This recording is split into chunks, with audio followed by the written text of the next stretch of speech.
Biasanya orang yang kecut hati adalah orang dia sendiri bukanlah seorang pemberi, tapi dia iri dengan seorang pemberi yang diberkati. Lalu dia berkata, kenapa begini? Gitu aja gaya dan sebagainya. Itu adalah suatu spirit yang salah.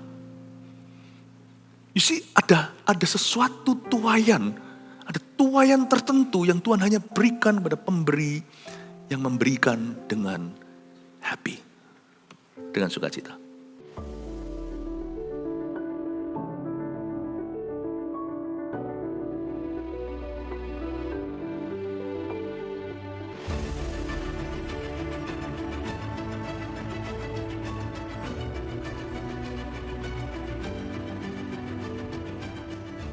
Biarkan Kau menerima puji-pujian dari umat-Mu. Ketika kami memberi diri kami kepadamu Tuhan Yesus, kami percaya Kau buat hidup kami semakin berharga. Dan karena Engkau mengasihi kami, Engkau memelihara kami punya harapan akan hari esok. Apapun yang kami dan jemaat alami Tuhan, Engkau selalu ada di sana. Engkau selalu memberi pertolongan. Engkau tidak pernah berubah dahulu, sekarang, sampai selama-lamanya. Sampaikan sabda firman-Mu. Sehingga kami bukan hanya menunggu jawaban dari Tuhan, tapi kami juga bisa mengenal Tuhan sambil kami menunggu. Sambil kami menanti-nantikan ya Tuhan Yesus jawaban doa. Kami juga bisa mengenal-Mu lebih dekat, lebih intim lagi, lebih pribadi. Sampaikan firman-Mu, bukakan wahyu-Mu Tuhan. Sembunyikan hamba-Mu di balik salib-Mu. Terima kasih Yesus, terpujilah nama-Mu. Dalam nama Yesus Kristus yang percaya katakan, amin. Shalom semuanya. Berikan tepuk tangan untuk Tuhan Yesus. Katakan welcome home pada kanan kirinya. Mari kita sambut satu dengan yang lainnya. Tantangan kekristenan di akhir zaman itu besar sekali. Baik itu dari dalam maupun dari luar tubuh Kristus. Dari luar dulu. Sementara banyak orang Kristen yang mulai anti gereja, suara mulai didengungkan. Keyakinan lain terus bangun rumah ibadat dan beranak sebanyak-banyaknya. Anak-anak Tuhan, jangan sampai kita itu lengah. Orang-orang Kristen biasanya ya suka lambat menikah, nggak bicara mewakili semua ya. Ada di sini yang rasanya aku kalau bisa menikah besok, aku menikah hari ini gitu ya. Tapi yang sudah menikah pun tunda-tunda untuk punya anak. Jadi kalau saya melihat ya, secara perkembangan dunia itu tidak heran ya orang-orang Kristen seperti terus-menerus jadi minority. Belum lagi dari dalam tubuh Kristus banyak tantangannya. Anak-anak kita, anak-anak cucu kita kalau tidak sungguh-sungguh radikal ikut Tuhan juga harus waspada karena di akhir zaman ini semakin susah. Misalnya saya diberitahu oleh beberapa jemaat di kampus-kampus tertentu termasuk kampus-kampus yang terkenal, di luar itu sudah ditungguin orang-orang yang memberikan tutorial. Tutorial gratis, bukan fisika. Tetapi bagaimana vaping. Komunitas LGBT juga menargetkan banyak anak-anak Tuhan.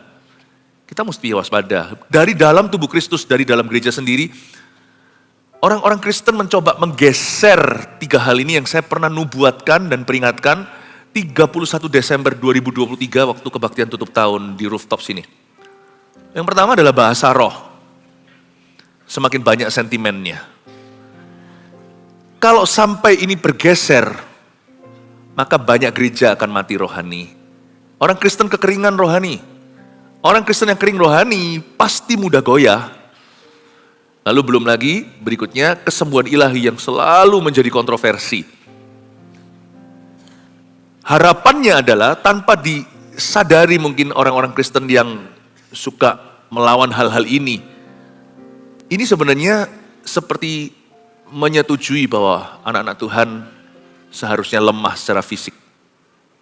Dan kalau kita sakit-sakitan, kita tidak akan produktif. Yang ketiga adalah persepuluhan atau persembahan persepuluhan. Wah, dijadikan debat luar biasa. Jadi 2023 saya sudah rasa ini ke depan ini rasanya hawa. Ini akan menjadi hawanya dunia. Dan menjadi gonjang-ganjing di dalam gereja. Sebenarnya itu patokan yang baik sih. Kita olahraga aja patokan, makan ada patokan. Sebenarnya persembahan persepuluhan itu seperti PT ya, seperti personal trainer kita. Kalau kita tidak punya satu target, maka kita juga akan lama-lama lost di sana. Nanti saya akan jelaskan lebih lanjut. Tapi persembahan persepuluhan ini kalau sampai digeser, maka kita akan masuk mentalitas antara mentalitas kemiskinan atau cinta money atau mencintai uang. Mamon akan masuk di dalam hati. Sehingga nanti ujungnya berkat Tuhan akan mulai tidak terasa. Banyak sekali orang Kristen akan kekurangan secara materi. Nah, yang kayak gini itu paling mudah di pelosok-pelosok Indonesia dibeli. Mereka pindah alias meninggalkan Kristus hanya karena makanan. Hanya karena anak-anaknya sekolah nggak bisa bayar. Kalau kita tidak hati-hati ya, makanya itu sebenarnya yang perlu kita entaskan itu adalah mentalitas. Orang kalau mentalitasnya nggak nyampe dan tidak punya prinsip kerajaan Allah, mau dicemplungin berapapun dana, defisit pada akhirnya. Karena tidak tahu bagaimana mengelola. Mindsetnya salah. Karena itu kalau 3 hal ini digeser, itu melemahkan dari dalam tubuh Kristus. Tapi saya bersyukur di gereja kita berpegang teguh terus pada kebenaran firman, bukan perasaan, bukan opini dunia. Karena itu saya mau dorong Anda untuk selalu senantiasa sungguh-sungguh memperhatikan apa kata firman. Ada 2 kalimat hikmat yang Tuhan kasih waktu saya doa saya dapat. Hal-hal ini mungkin bisa mengingatkan kita. Ini bukan poin-poin khotbah, saya belum berkhotbah, ini baru intro saja. Yang pertama, dukunglah perintisan gereja-gereja lokal yang kuat dan sehat. Mari kita sama-sama komitmen sebagai gereja untuk terus melaksanakan amanat agung. Ya, yang kedua, menikahlah dan punya anak, serta bangunlah keluarga Kristen yang kuat. Yang sudah menikah, bangunlah keluarga Kristen yang kuat. Jangan sampai nanti lulusan keluarga Kristen itu orang-orang muda yang kepahitan sama papa mama. Lalu gak mau ke gereja, lalu habis itu juga kecewa sama Tuhan. Jangan. Tapi orang-orang Kristen yang single, kalau Anda punya pilihan, pilih. Jangan nunggu sampai pria ideal atau seorang perempuan trofi. Gak usah nunggu sampai yang sempurna. Marry your best friend if you could. Nikahi best friendmu kalau bisa. Ya. Karena dalam persahabatan itu nanti pasti akan tumbuh cinta. Ya. Asal pernikahan itu nanti di dalam Tuhan, pasti disempurnakan. Hari-hari ini kalau kita nggak hati-hati, makin hari makin modern zaman ini, makin orang-orang Kristen mengundur-mundur keputusan hidupnya. Makin cerewet gitulah kira-kira ya. Cowoknya juga cerewet, ceweknya juga cerewet ya. Kecuali kalau memang gak ada pilihan, loh Pastor Philip gimana? Belum ada yang memilih aku, ya sudah, jodoh dari Tuhan. Ya. 2 Korintus pasal 8 ayat 1-9. Pelayanan kasih. Saudara-saudara, kami hendak memberitahukan kepada kamu tentang kasih karunia yang dianugerahkan kepada jemaat-jemaat di Makedonia. Selagi dicobai dengan berat dalam pelbagai penderitaan, sukacita mereka meluap. Dan meskipun mereka sangat miskin, namun mereka kaya dalam kemurahan. Aku bersaksi bahwa mereka telah memberikan menurut kemampuan mereka, bahkan melampaui kemampuan mereka. Dengan kerelaan sendiri, mereka meminta dan mendesak kepada kami, supaya mereka juga beroleh kasih karunia untuk mengambil bagian dalam pelayanan kepada orang-orang kudus. Mereka memberikan lebih banyak daripada yang kami harapkan. Mereka memberikan diri mereka pertama-tama kepada Allah, kemudian oleh karena kehendak Allah juga kepada kami. Sebab itu kami mendesak kepada Titus supaya ia mengunjungi kamu dan menyelesaikan pelayanan kasih itu sebagaimana ia telah memulainya. Maka sekarang sama seperti kamu kaya dalam segala sesuatu, dalam iman, dalam perkataan, dalam pengetahuan, dalam kesungguhan untuk membantu, dan dalam kasihmu terhadap kami, demikianlah juga hendaknya kamu kaya dalam pelayanan kasih ini. Aku mengatakan hal ini bukan sebagai perintah, melainkan dengan menunjukkan usaha orang-orang lain untuk membantu. Aku mau menguji keikhlasan hati kekasih kamu. Karena kamu telah mengenal kasih karunia Tuhan kita Yesus Kristus, bahwa ia yang oleh karena kamu menjadi miskin, sekalipun ia kaya, supaya kamu menjadi kaya oleh karena kemiskinannya. Konteksnya adalah Paulus menulis surat kepada gereja-gereja di Makedonia. Filipi, nulis kepada Korintus ya. Dan waktu dia tulis kepada Korintus itu, dia cerita tentang gereja-gereja di Makedonia, provinsi lain, yang isinya juga ada gereja, ada juga di kota Filipi, Tesalonika, Berea. Paulus cerita, mereka seperti apa. Mereka seperti apa? Bahkan ketika dalam kesulitan ekonomi. Kita bisa pelajari bahwa memberi dengan sukacita itu bukan bicara soal materi, nominal. Memberi itu bicara tentang sikap hati yang menyenangkan Tuhan. Giving is about the heart. Dan Paulus tulis ke Korintus, dan dia cerita tentang jemaat di Makedonia. Saudara-saudara, kami hendak memberitahukan kepada kamu tentang kasih karunia yang dianugerahkan kepada jemaat-jemaat di Makedonia.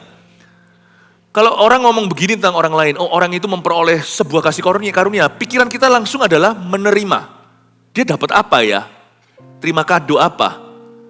Dia beroleh mujizat apa? Tapi ironis, kata kasih karunia yang diterjemahkan dari bahasa Yunani, karis atau karisma, atau karismata itu, kali ini bukan soal menerima tapi soal memberi. Ternyata bisa memberi baik dari kelebihan maupun kekurangan, itu karisma, itu kasih karunia. Diberi kesempatan untuk memberi dan ambil bagian, entah kita memberi waktu perhatian, pelayanan, materi juga, itu adalah anugerah. Sebab memberi kepada Allah itu adalah sebuah kehormatan. Ketika disebut tentang gereja-gereja di Makedonia bahwa mereka memperoleh kasih karunia, kalau kita nggak baca ayat kedua, kita nggak akan tahu. Ternyata justru yang dimaksudkan di situ adalah kesempatan untuk memberi, kepekaan untuk merasakan kebutuhan, dan panggilan untuk bisa mengisi. Dan kita tidak hanya menonton, atau kita nggak selalu berada di sisi diberi diakonia atau orang berbelas kasih. Tapi kita diorangkan sama Tuhan, dianggap jadi mitra, diajak kerjasama. Maukah engkau menjadi saluranku meskipun kita sendiri susah? Kasih karunia itu memampukan kita untuk memberi, bukan hanya bertahan. Karena ayat 2 kita baru tahu konteksnya. Selagi dicobai dengan berat, dalam pelbagai penderitaan bukan satu macam. Sukacita mereka meluap. Jadi ternyata mereka sendiri lagi susah. Konteksnya memberi dalam kekurangan yang ini. Mereka sedang dicobai, mungkin Makedonia mengalami semacam krisis ekonomi. Tapi gereja-gereja di sana tidak mau disisihkan. Tidak mau dieliminasi dari kesempatan ini. Lucu, orang harusnya kalau lagi susah, dia mau berbaris terima bala bantuan. Yang ini, orang susah berbaris di antrian untuk memberi bala bantuan. That's how Christians suffer. Begitulah orang Kristen harus hidup, bahkan menderita, bahkan menghadapi tantangan. Kasih karunia Allah membuat kita beda. Selagi dicoba dengan berat loh, dalam berbagai penderitaan, justru sukacita mereka meluap. Dan meskipun mereka sangat miskin, namun mereka kaya dalam kemurahan. Ternyata kemurahan hati tidak ada hubungannya dengan kelimpahan harta. Seseorang itu murah hatinya dalam memberi karena dia percaya kepada Allah yang adalah sumbernya, dan dia percaya pada janji Tuhan atas hidupnya bahwa Tuhan adalah Yehovah Jireh, Allah yang memelihara. Salah kalau kita berpikir nanti kalau aku kaya, aku mau jadi berkat. Gereja tidak dibangun oleh orang kaya atau orang miskin, tapi orang yang murah hati, kaya dan miskin. Kita bisa memberi Tuhan dalam kelimpahan, kita juga bisa memberikan kepada Tuhan dalam kekurangan kita. Tapi yang pasti Tuhan tidak pernah minta atau menuntut kita untuk memberi sesuatu yang kita tidak punya. Selalu dimulai dengan 5 roti 2 ikan di tangan. Kalau kita baca ayat 3, aku bersaksi kata Paulus bahwa mereka, gereja-gereja di Makedonia, telah memberikan menurut kemampuan mereka. Nah itu yang lumrah. Tapi yang supranatural adalah bahkan melampaui kemampuan mereka. Itu yang karisma kerjakan. Mereka hanya bisa memberi apa yang mereka mampu, tetapi Tuhan memampukan dan Tuhan membuat mereka memberi melampaui kemampuan manusia. Adakah orang yang memberi akan jatuh? Nggak ada. Justru di masa kekurangan seperti kebaktian sebelum ini tadi saya sampaikan tentang janda di Sarfat, justru itu kuncinya terbuka pintu kerajaan sorga. Justru kalau kita mau dikasihani celaka. Tetapi ketika kita itu justru di masa-masa kita sulit, satu hal tidak boleh diambil. Kita bisa berkata pada diri sendiri, harta hilang bisa dicari. Sifat hilang, kemana kau cari? Jangan ambil rohmu daripadaku. Memberi adalah sifat anak-anak Tuhan. Memberi adalah sifat Allah. Karena begitu besar kasih Allah, Ia memberikan anak yang tunggal. Orang Kristen pelit itu seperti kulkas gak dingin. Seperti api gak panas. Itu gak matching, gak fitting. Orang Kristen itu selalu murah hati karena kemurahan adalah buah yang Tuhan kerjakan dalam diri anak-anaknya. Dia memberi menurut kemampuan, bahkan melampaui kemampuan mereka. Saya gak tahu persisnya kejadiannya seperti apa, tapi Paulus pasti melihat sesuatu di antara jemaat. Dengan kerelaan sendiri, mereka meminta dan mendesak kepada kami, supaya mereka juga beroleh kasih karunia untuk mengambil bagian dalam pelayanan kepada orang-orang kudus. Baik Makedonia maupun Korintus. Korintus ini di provinsi Akaya. Jadi ini sudah mulai ke Turki, terus ke Yunani. Itu menuju ke Eropa. Jadi gereja-gereja yang ada di situ, di pesisir itu ya, di benua itu. Mereka mengalami pencobaan berat. Tapi mereka bisa mengumpulkan untuk memberkati dan mendukung gereja di Yerusalem yang sedang kelaparan. Dari sini satu contoh bahwa ternyata Allah bekerja bukan lewat orang mampu, tapi lewat orang mau. Baik orang itu mampu atau tidak mampu. Murah hati itu tidak ada hubungannya dengan how much you have. Tapi berhubungan dengan how great is your heart. Dan lebih tepatnya how great is your faith. Iman Anda. Dia memberi menurut kemampuannya mereka, tapi mereka juga melampaui kemampuan mereka. Nah, melampaui kemampuan itu adalah karya Roh Kudus pekerjaan Tuhan dalam diri mereka. Saya jadi heran, mungkin orang yang punya 5 roti 2 ikan itu pasti heran. Aku kasih my lunch, aku kasih makan siangku, kok bisa kasih makan 5.000 orang? 5 roti 2 ikan itu kemampuan. 5.000 orang makan itu kemampuan Tuhan. Saya tunjukkan di sini ada satu ekonomi kerajaan sorga yang tidak kelihatan. Ini adalah suatu prinsip yang harus Anda tanam. Justru kalau kita dikasihani, kita dianggap selalu menjadi pengemis sorga, kita tidak akan kemana-mana. Saya tidak pernah melihat orang memberi jatuh. Orang jatuh itu karena spekulasi, karena ceroboh, karena gegabah putusannya. Tidak ada orang karena memberi jatuh miskin itu tidak ada. Coba lihat, orang yang mentalitas gratisan, sejauh apa sih dalam hidup? Coba Anda lihat, gak mungkin jadi pemimpin, gak bisa jadi kepala, senantiasa jadi ekor. Makanya saya dari dulu, saya terapkan pada diri sendiri, saya terapkan pada anak-anak bahwa kita tidak boleh ada mental gratisan. Gak boleh. You will not be a leader. Gak ada orang bermental gitu, itu bisa dimakmurkan Tuhan. Gak ada. Dan ini bukan soal teologi kemakmuran, bukan. Ini adalah kebenaran. Ini adalah firman. Janda di Sarfat tahu itu. Kalau dia malah begini karena dia punya sedikit, malah dia tidak akan mengalami tempayan penuh dan minyaknya mengalir. You see, giving, in the act of giving is God's power. Kuasa Tuhan di dalam perbuatan ini, yaitu memberi. Bahkan Yesus Kristus pernah bilang begini, dikutip oleh Paulus, it is more blessed to give, lebih diberkati memberi daripada menerima. Di ayat 4 ini heran, dengan kerelaan sendiri, tanpa paksaan, mereka, gereja-gereja di Makedonia, jemaat meminta dan mendesak kepada kami. Jadi mereka itu yang minta dan mendesak. Orang kalau lagi punya kebutuhan, dia minta pinjaman. Dia mendesak, aku ada kebutuhan mendesak, tolong bantu. Tapi mereka tidak. Mereka justru meminta dan mendesak agar mereka bisa turut memberi ke Yerusalem. Dahsyat gak? Kalau Anda baca ini, saya terharu loh baca begini. It's not about, bukan tentang materi. Saya bisa melihat hati yang dipenuhi Roh Kudus. Mereka memberikan lebih banyak ayat 5 daripada yang kami harapkan. Karena Paulus lihat kondisi gitu yang pasti tidak ada ekspektasi. Dan Paulus juga gak motivasi. Paulus hanya ingin membantu. Paulus itu hanyalah fasilitatornya saja.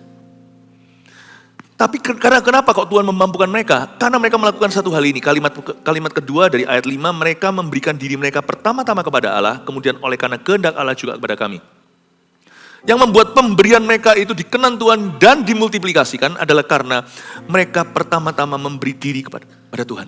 You see, tidak ada orang yang memberi diri kepada Tuhan menjadi pelit. Tidak ada. Tidak ada orang yang memberi diri kepada Tuhan itu menjadi kikir. Tidak ada. Tapi juga tidak ada orang yang memberi diri kepada Tuhan jadi foya, itu tidak ada. Foya itu spendi in the wrong, Spendi di tempat yang salah.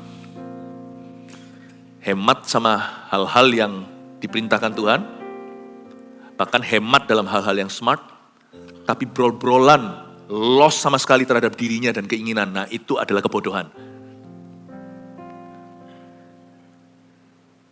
Hemat itu perlu, tapi di tempat yang tepat. Ada benih yang kau terima, harus kau taburkan, ada yang kau makan.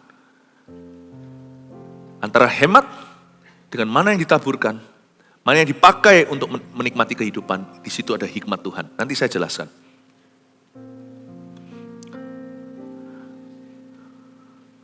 Ayat yang ke-8 kita lompat. Mereka minta Titus datang. Paulus minta Titus datang ya untuk mengunjungi mereka.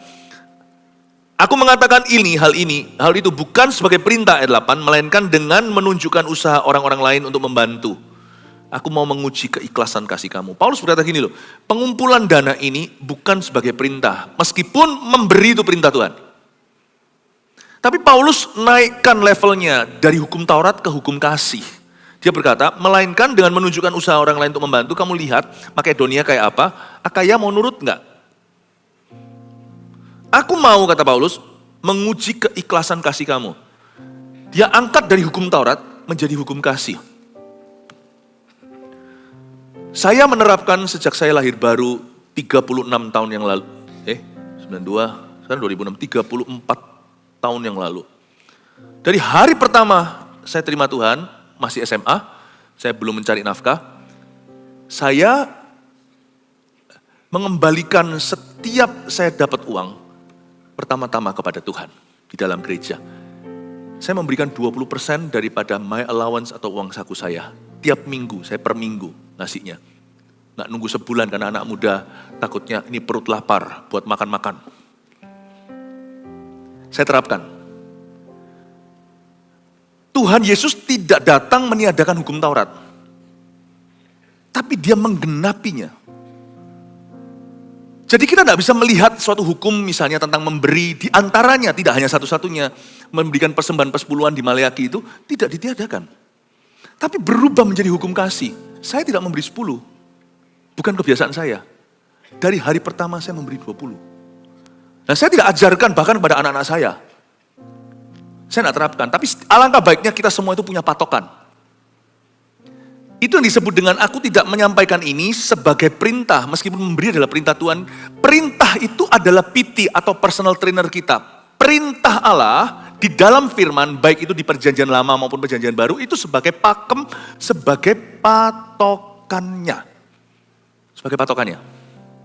Itu memberi kita limit di bawah, supaya kita itu selalu jaga hati ketika kita mengelola persembahan kita itu kita menata hati sendiri. Misalnya kalau kita mau menata tubuh alias olahraga, kan selalu ada patokannya. Misalnya seorang itu mau supaya dia itu bangun juga strength bukan hanya kardio. Kalau kardio juga sama, aku mau treadmill sekian 1 jam. Anda pasti timer. Dan 1 jam itu sudah sebagai patokan. Seminggu 3 kali. Kalau Anda bolong sekali dan halal, lain kali lama-lama pasti nggak olahraga, ya kan? 1 jam Anda courting, kali ini 50 menit, besok 50 menit terasa berat. Lama-lama badanmu tidak diolah, makin hari makin gembos.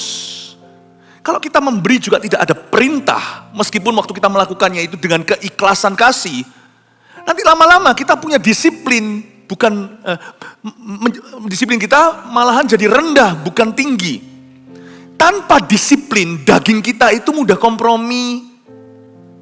Jadi misalnya dari 1 jam ke 50 menit, besok 50 menit pun mulai terasa berat. Dan waktu besok mulai terasa berat 50 menit di courting jadi 30, lama-lama 30 menit pun malas. Kenapa saya terapkan pada diri sendiri, lalu saya terapkan pada anak-anak saya dan istri saya, mengajari anak-anak dari kecil. Mulai dengan mainan, bukan moneter. Dan waktu akhirnya mereka juga sudah bekerja, punya keuangan atau kalau diberkati, maka mereka pasti akan duduk, khususnya sama mamanya. Lalu setelah menghitung semuanya itu, amplop dimasukkan ke dalam amplop gereja, ditutup dan kami ajak doa. Dan besok bawa ke Eagle Kids, mereka serahkan dengan tangan terangkat. Kami ajari itu, agar supaya mereka jadi orang benar dalam keuangan sampai sampai akhir hayat mereka. Saya ajar dari awal. Apa yang saya ajarkan ke keluarga saya, yang saya ajarkan ke gereja. Karena seorang hamba Tuhan harus bisa menata rumahnya sendiri. Bagaimana dia bisa menata keluarga Allah. Apa yang saya ajarkan ke anak kami, saya ajarkan ke anak-anak Tuhan, yaitu anak-anak rohani di gereja ini. Perintah itu bagus. Memberikan persembahan persepuluhan, mengembalikan itu, mengingatkan bahwa Tuhanlah sumbernya. Kalau enggak, lama-lama loss, kita tidak akan jadi pemberi. Kita pasti pada akhirnya menjadi orang yang mencintai dunia. Saya tidak mau anak-anak saya tersesat nanti waktu mereka bekerja dan sebagainya, hilang dari Tuhan. Saya ajari dari awal bahwa Christ is Lord, bukan Mammon. Itu yang terjadi. Itu ayatnya Paulus berkata, aku mengatakan ini bukan sebagai perintah. Ya, tapi sebagai inspirasi untuk menguji keikhlasan kasih kamu. Sama lah, misalnya kalau Anda, itu kan tadi kan kardionya ya, kalau misalnya Anda push-up. Saya dulu pernah soalnya, gak komit. Kenapa saya olahraga? Karena saya tinggi. Dan kadang-kadang di sini back pain kalau sudah bukan before 30, kalau udah lama gak olahraga. Karena dengan tugas yang begitu menuntut, saya kalau gak olahraga strength juga lama-lama, saya itu encok-encok nih.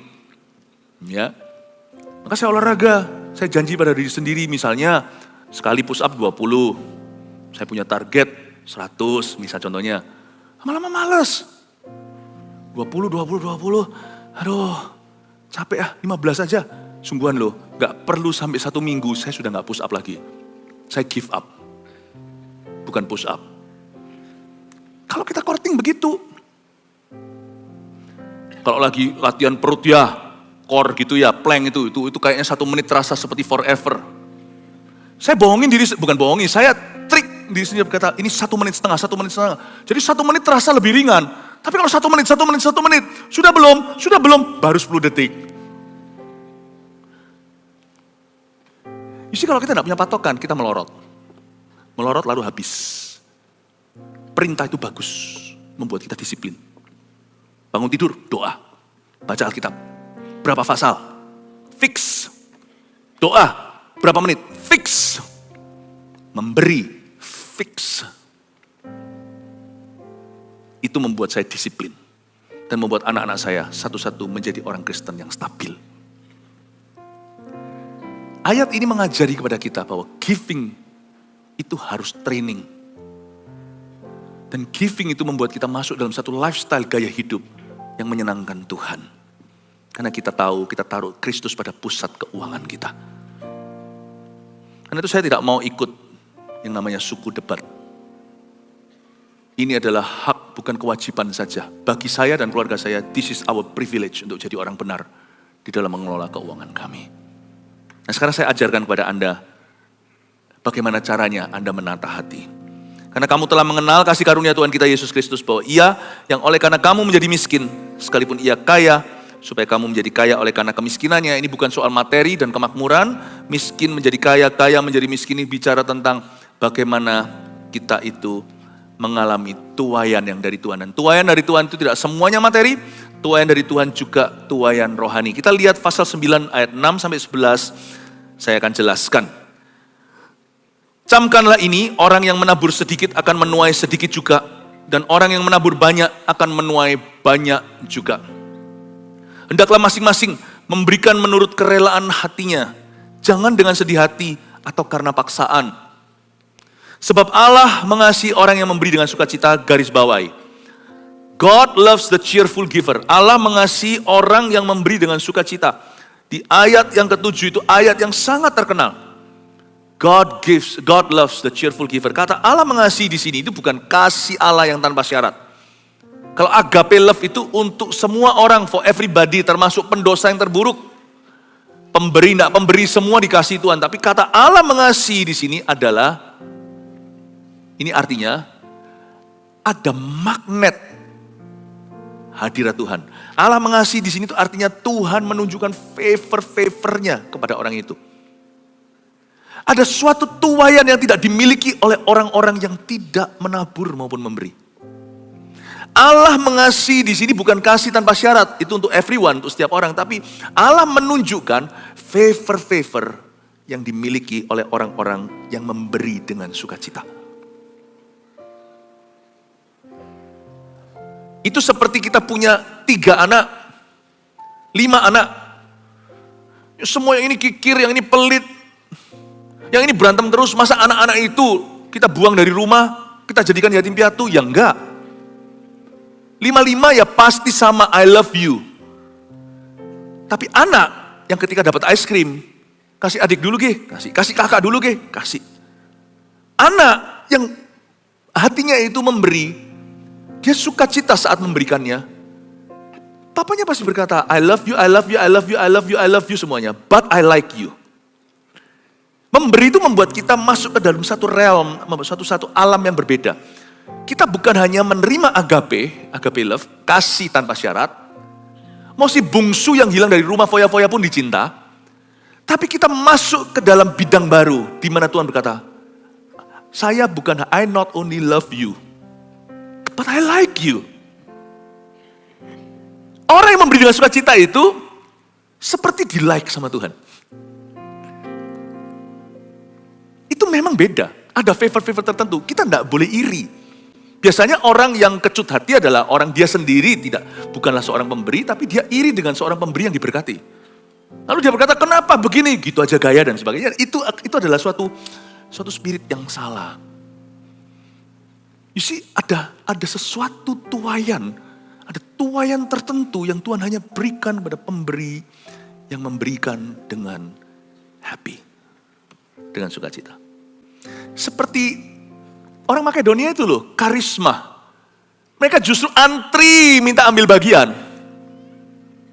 Tuhan tuh mulai dari sorga. Akaya, Korintus harus didorong-dorong kayak gini menurut saya agak sedikit. Ya masih oke lah ya, tapi masih kalah sama jemaat di Makedonia. Itu Tuhan kayaknya kalau lihat gereja-gereja Filipi, Tesalonika berkata, I like you. I like you. 5 anak, semua Tuhan cinta. Tapi yang satu, I like you. Saya yakin apa-apa anak satu itu yang diajak kerjasama. Mungkin dia bukan tertua, papanya pergi nanti ya, kamu yang jaga kulkas ya. Yang lainnya, berantem kuku, adik, apa. Yang satu ini kamu yang jaga kulkas ya. Papa percaya kamu ya, padahal dia anak yang ketiga dari 5. Atau mungkin anak yang bungsu sekalian. Nggak tentu. Based on the heart. Jadi ada semacam kepercayaan yang Allah berikan, yang tidak diberikan pada orang-orang yang begini sama berkat Tuhan. Ya. Dan Allah ayat 8, sanggup melimpahkan segala kasih karunia kepada kamu, supaya kamu senantiasa berkecukupan di dalam segala sesuatu, dan malah berkelebihan di dalam berbagai kebajikan. Itu janji Tuhan. Allah sanggup. Katakan Allah sanggup. Katakan Allah tidak berutang sama siapa-siapa. Amin. Kita lihat ayat 9 seperti ada tertulis, ia membagi-bagikan, ia memberikan kepada orang miskin, kebenarannya tetap untuk selama-lamanya. Memberi adalah salah satu kebenaran Allah. Anehnya di zaman kayak gini ekonomi di bangsa kita, saya kok malah dapat firman tentang ini ya. Kalau saya bisa pilih, saya kasih firman yang membelas kasihani atau yang benar-benar ngelus-ngelus Anda. Supaya nggak terlalu rasa di mana lagi terpuruk. Mungkin di sini ada sebagian yang mengalami pergumulan finansial. No. Saya juga sudah dapat firman yang harus memerdekakan Anda dari mindset di dalam. Dan setahun sekali saya mesti khotbahkan tentang keuangan. Tidak ada hubungan dengan fundraising karena itu bukanlah agendanya. Tapi berhubungan dengan transformative thinking atau pemikiran yang transformasi. Hati yang diubahkan tentang ini. Ini sifatnya impartasi kehidupan, bukan teori. Karena saya tidak mungkin berani khotbahkan sesuatu jika saya sendiri tidak jalani. Saya dorong Anda untuk Anda hidup di dalam satu iman yang berbeda. Justru bisa jadi itu akan menjadi terobosanmu karena ia sanggup membagi-bagikan pada orang miskin, kebenarannya tetap selamanya. Ayat 10, ia yang menyediakan benih bagi penabur dan roti untuk dimakan, ia juga akan menyediakan benih bagi kamu dan melipat gandakannya dan menumbuhkan buah-buah kebenaranmu. Kamu akan diperkaya dalam segala macam kemurahan hati yang membangkitkan syukur kepada Allah oleh karena kami. Ayat 10, Ada yang namanya benih bagi penabur, itu semua Tuhan yang sediakan, dan roti untuk dimakan. Tidak semua berkat yang kau miliki hari ini secara materi itu, semuanya untuk dimakan. Ada yang memang harus ditabur. Jikalau kau makan semua berkat, maka next time lain kali tidak akan ada lagi tuaian. Tapi tidak semua berkat yang kita terima hari ini untuk ditaburkan atau untuk diberikan. Ada yang untuk dimakan, untuk kau nikmati. Anda dan keluarga Anda. Asal kita tidak iri hati, maka kenikmatan kita sendiri berkurang karena lihat orang lain punya, kita enggak. Cukupkan dirimu, mentalitas ini, dengan apa yang Tuhan sudah percayakan. Jangan inginkan sesuatu yang di luar ligamu. Belum bisa kau beli, belum bisa kau punya. Dan enggak tentu harus punya hal-hal itu kok. Kalau tangan kita begini, Tuhan enggak bisa alirkan. Tapi kalau tangan kita begitu, apapun juga bisa melaluinya. Tanpa kita harus selalu memilikinya. Sebenarnya, kalau kita itu bisa cukupkan diri kita, ada berkat-berkat yang sudah bisa kita nikmati sekarang. Kehidupan kita pun bisa di-upgrade. Nah, anehnya satu orang ini dikasih 1 talenta ini juga sama, yang sini habis loh. Dipakai untuk yang bukan-bukan. Tapi yang di sini, dia juga bukan kelaparan. Dia pakai sebagian dia kelola, sebagian ditabung, sebagian ditabur. Tapi aku enggak banyak, aku enggak bisa pilah-pilah. Oh, sedikit demi sedikit. Mungkin seperti keju dibelah tipis lagi. Itu loh keju yang sifatnya lembaran. Tapi kalau kita bisa mengelola, kita tahu bagaimana membaginya. Nanti Tuhan akan melipat gandakannya. Kita nggak usah iri aja sama orang lain. Kita merasa kalau kita punya seperti orang itu ya tentu kita bisa nabung. Nabung itu bisa dimulai dari kapanpun. Menabur juga bisa dimulai dari kapanpun. Menikmati juga bisa kapanpun. Di dunia ini kan begitu. Orang tertentu dengan status tertentu harus punya itu. Nggak tentu sih. Dunia ini mengalami satu lingkaran setan. Nanti satu titik orang sudah punya segalanya. Semua hal-hal itu dia anggap pasaran. Dia nggak mau. Dia mau jadi orang biasa. Loh gimana sih? Come on dunia, tolong diputuskan yang benar yang mana. Orang pada waktu tanggung mencapai titik tertentu harus punya sesuatu untuk membuktikan dia adalah itu. Tapi di titik tertentu semua jadi orang, aku jadi orang biasa. Nggak mau istimewa. Jangan ikutlah. Kalau Anda punya, nikmatilah. Kalau Anda tidak punya, jangan iri sama orang lain. Kelola bagianmu. Tuhan lipat gandakan. Asal kau tahu ada benih yang harus kau tabur. Ada benih yang bisa kau makan. Jangan makan yang harus kau tabur. Nanti next time tidak ada tuaian. Dan kalau itu memang untuk dimakan, jangan sorry. Nikmati. Amin Bapak Ibu Saudara. Ya, saya kasih prinsip-prinsipnya, Anda bisa mengerti sendiri caranya. Dan tuaian pertama yang di ayat 11, malah bukan material. Kamu akan diperkaya dalam segala macam kemurahan hati yang membangkitkan syukur kepada Allah oleh karena kami. Malah justru tuaian pertama itu ucapan syukur. Orang yang memberi itu lihat ya. Enggak tentu orang itu punya segala-galanya. Orang yang memberi ya, penuh dengan ucapan syukur. Buah pertama pemberian kita adalah kita yang memberikan bersyukur. Pemberian kita itu nanti berguna untuk apa? Orang yang akhirnya diterima berkat dari pemberian itu yang akan bersyukur. Ucapan syukur itu menjadi bagian dari kehidupan orang-orang yang memberi dengan sukacita. Saya ajak kita buka sekarang di Perempuan Sunem, lalu saya akan bahas dengan cepat. Saya kasih Anda poin untuk pulang ke rumah. Dan untuk Anda ingat khotbah ini dan mulai hari ini berubahlah paradigma Anda soal memberi terutama. Ini Perempuan Sunem dengan anaknya, mari kita buka 2 Raja-Raja pasal 4 ayat 8 sampai ayat yang ke-17. Kita lihat suatu cerita. Pada suatu hari Elisa pergi ke Sunem. Sunem itu satu tempat, di sana tinggal seorang perempuan kaya yang mengundang dia makan. Dan seberapa kali ia dalam perjalanan, singgahlah ia Elisa ke sana untuk makan. Jadi Tuhan bisa memberkati orang miskin, Tuhan bisa memberkati orang kaya, sebab semua orang di hadapan Tuhan adalah miskin adanya. Berbahagialah orang yang miskin di hadapan Allah karena ia akan mempunyai sorga. Kali ini adalah seorang perempuan kaya, jadi jangan pernah kita itu prejudis, diskriminasi terhadap orang miskin. Kita semua miskin di hadapan Allah, tidak ada orang kaya. Atau orang kaya, dua-dua dicinta sama Tuhan. Dan dua-dua Tuhan berurusan.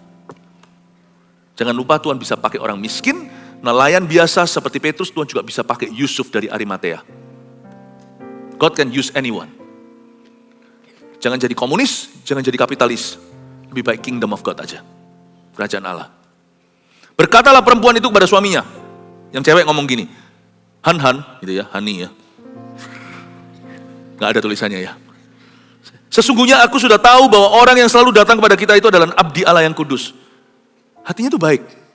Dia tidak memberi itu dengan pamrih. Dia lihat ini adalah a man on the mission, seorang yang punya misi. Baiklah kita membuat sebuah kamar atas yang kecil yang berdinding batu, dan baiklah kita menaruh di sana baginya sebuah tempat tidur, sebuah meja, sebuah kursi, dan sebuah kandil. Ya, kandil itu seperti lampu baca. Maka apabila ia datang kepada kita, ia boleh masuk ke sana. Dia ngomong sama suaminya, ini hamba Tuhan, kita mesti kasih ruang. Jadi dia memberi bukan karena ada momentum. Dia memberi karena hatinya. Dan dia memang hatinya mudah tergerak untuk kebutuhan-kebutuhan Tuhan. Padahal Tuhan tidak butuh apa-apa. Tuhan hanya menguji. Kebaktian sebelumnya saya jelaskan, pemberianmu itu juga ujian-ujian Tuhan. Kesempatan untuk memberi. Pada suatu hari datanglah ia ke sana, lalu masuklah ia ke kamar atas itu dan tidur di situ. Ini si Elisa. Kemudian berkatalah ia kepada Gehazi bujangnya. Elisa tidak traveling sendiri, ada Gehazi, mungkin ada ranjang ekstra di sana. Bujangnya, panggillah perempuan Sunam itu. Lalu dipanggilnya lah perempuan itu dan dia berdiri di depan Gehazi. Elisa telah berkata kepada Gehazi, cobalah katakan padanya, sesungguhnya engkau telah sangat bersusah-susah seperti ini untuk kami. Elisa aja rasa sungkan. Elisa aja rasa touch atau terjamah, apalagi Tuhan. Kalau Elisa bisa berterima kasih, tawaran dia berikut ini atau nubuatan itu bentuk terima kasihnya, Tuhan itu tidak akan berterima kasih kepada kita. Tapi Tuhan akan mengasihi kita. Saya tidak berkata, berbuat ini, memberi kau baru dikasih. Jangan lupa, agape love Anda tidak perlu berbuat apa-apa. Allah mengasihi orang yang memberi dengan sukacita. Itu ada persyaratan, itu bukan agape. Itu I like you. Elisa telah berkata kepada Gehazi, coba katakan padanya, sesungguhnya engkau telah sangat bersusah payah seperti ini untuk kami. Apakah yang dapat ku perbuat bagimu? Adakah yang dapat ku bicarakan tentang engkau kepada raja atau kepala tentara? Kelihatannya ini keluarga pengusaha. Dan koneksi akan sangat berguna bagi mereka. Dan Elisa ini adalah semacam pendeta yang punya koneksi di tempat-tempat yang tinggi karena dia itu penasihatnya presiden, gitulah ya. Elisa ini yang menasihati raja. Mungkin kalau zaman dulu Amerika seperti Billy Graham begitu, orang-orang yang dekat Ronald Reagan dan sebagainya, orang-orang punya suara dan didengarkan, termasuk yang Nixon, presiden yang kena Amerika yang terkena skandal tersebut, itu dengarnya bahwa seorang hamba Tuhan beritahu pada presiden berikutnya, please pardon him. Jadi dia kalau ngomong sesuatu pasti didengar. Mungkin untuk advancement, untuk kemajuan bisnisnya. Apa yang bisa aku bicarakan ya kepada raja dan kepada kepala tentara? Dia kenal sama panglima TNI-nya gitu. Jawab perempuan itu, aku ini tinggal di tengah-tengah kaumku. Dengan kata lain, no need, gak usah, I'm fine, thank you. Aku gak apa-apa. Aku tinggal di tengah-tengah kaumku itu artinya aku gak punya kebutuhan kok, thank you. Hamba Tuhan ini, thank you, terima kasih untuk tawarannya. Jadi dia memberi itu gak ada pamrih, gak ada momentum, kan gak ada harapan apa-apa kembali. Hebat gak? Kita belajar di perempuan Sunam ini. Tapi Tuhan tidak bisa. Karena Tuhan tidak bisa berutang sama siapa-siapa. Kemudian berkatalah Elisa, apakah yang dapat ku perbuat baginya ya? Ngomong sama Gehazi, jawab Gehazi, ia tidak mempunyai anak dan suaminya sudah tua. Dia nggak minta. Apa yang dia nggak minta? Apa yang matanya tidak pernah lihat, telinga tidak pernah dengar. Belum dia pikirkan, bahkan dia tidak pernah mintakan. Tuhan berikan. Lalu berkatalah Elisa, panggillah dia. Dan sesudah dipanggilnya, berdirilah perempuan itu di pintu. Berkatalah Elisa, pada waktu seperti ini juga, tahun depan, engkau ini akan menggendong seorang anak laki-laki. Tapi jawab perempuan itu, jangan Tuanku, jangan kasih PHP ini, jangan pengharapan palsu ya abdi Allah, jangan berdusta kepada hambamu ini. Mengandunglah perempuan itu lalu melahirkan seorang anak laki-laki pada waktu seperti itu juga. Pada tahun berikutnya seperti yang dikatakan Elisa kepadanya. Ini Tuhan yang bicara melalui Elisa atau Elisa yang proposal ke Tuhan? I don't know. Tapi ada ayatnya, Tuhan meneguhkan perkataan. Tuhan meneguhkan keputusan hamba-hambanya dan melakukan perkataan utusan-utusannya. Bisa jadi Tuhan memang gerakkan Elisa, kamu minta apa? Atau kalau memang Tuhan bicara harusnya Tuhan juga sudah beritahu sama Elisa, dia minta apa atau dia perlu apa. Enggak tuh, buktinya itu keluar dari conversation atau perbincangan dia dengan Gehazi asistennya. Kira-kira dia butuh apa ya? Le. Dia butuh apa ya? Le. Ini. Oke deh. Itu kalau gitu. Segampang itu ya. Nabi punya kuasa karena memang dia adalah abdi Allah, dia ambasador. Dia berkata, ini ya sudah, kita kasih itu. Tuhan, Come on. Powerful sekali. Ada 3 poin yang saya ingin Anda catat. Tentang perempuan Sunam nomor 1. Memberi adalah gaya hidup setiap hari, bukan hanya pada momen tertentu. Jadikan itu lifestyle-mu. Orang Kristen tidak boleh pelit. Berhikmat, hemat, yes. Tapi bukan kikir, bukan pelit. Orang Kristen tidak boleh jadi paman gober. Mungkin Gen Z nggak tahu, what is that? Semacam hamburger. Tidak boleh jadi orang seperti itu. 2, memberi dengan sukacita itu tidak mengharapkan apa-apa kembali. Belajar dari perempuan Sunam ini. She did not expect anything in return. Beriman ia pada Tuhan, tapi dia tidak motivasi. 3, memberi tanpa pamrih justru membuka pintu berkat, karena dia dapat anak ini. Dan saya tambahkan, karena ceritanya belum selesai, tapi saya nggak punya waktu, yaitu setelah itu anaknya ngalami satu insiden, meninggal, dibangkitkan sama Elisa. Dibangkitkan oleh Tuhan lewat Elisa. Memberi tanpa pamrih itu nggak berujung di berkat, tapi sampai ke kuasa kebangkitan. Saya rasa ini justru bisa jadi kunci terjadinya terobosan finansial dalam kehidupan banyak orang di antara jemaat. Saya sampaikan kepada Anda apa yang Tuhan telah percayakan kepada saya. Semoga apa yang saya sampaikan ini menguatkan hatimu dan membuat Anda hidup beda mulai hari ini. Amin Bapak Ibu. May God bless you and God bless your work. Biar Tuhan memberkatimu dan memberkati pekerjaanmu. Haleluya.